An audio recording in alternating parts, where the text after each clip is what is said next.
Ndị be anyị ndeewono. Ndị be anyị ndeewono. Afọ m bụ Nwaada Ogochukwu Ebele. Nnọọ na Igbo Academy.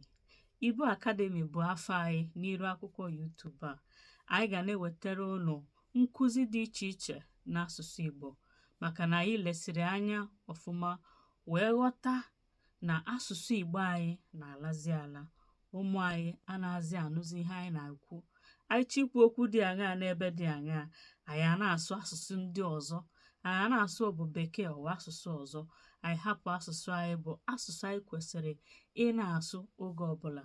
Ya mere anyị ji lee anya wee sị na ọ dị oke mkpa ịkụziri ndị be anyị, ma ụmụazị ma okenye, onye ọbụla chọrọ ịmụta asụsụ Igbo, ka anyị kụziere onye ọbụla chọrọ ịmụta asụsụ Igbo asụsụ anyị.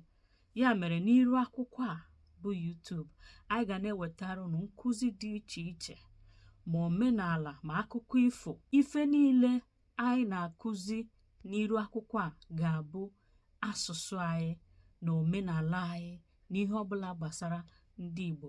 Ozi dị iche iche, nkụzi dị iche iche gbasara asụsụ Igbo. Anyị ga-eme ya n'ụdị ọ ga-adịrị gị mfe ịnụ asụsụ Igbo a ọfụma na ịghọta ya ọsịsọ. Biko, ọ bụrụ na ibinyebere anyị aka n'akwụkwọ a, binyere anyị aka n'akwụkwọ a, sọskraịbụ ma nyere anyị aka tụsa ozi a, ka nwa afọ Igbo ọbụla ebe ọbụla ọ nọ nweta ozi a, ka ha nwee ike mara na ihe dị otu a na-eme n'iru akwụkwọ a. Biko merụ m ya, imekwa ya, obi ga-adị anyị mma, na Chineke ga-agọzikwa gị. O daalụ, ndeewono. Ka ọ dị, biko lee anya, ị ga-ahụkwa akwụkwọ dị iche iche anyị ga-akụzi.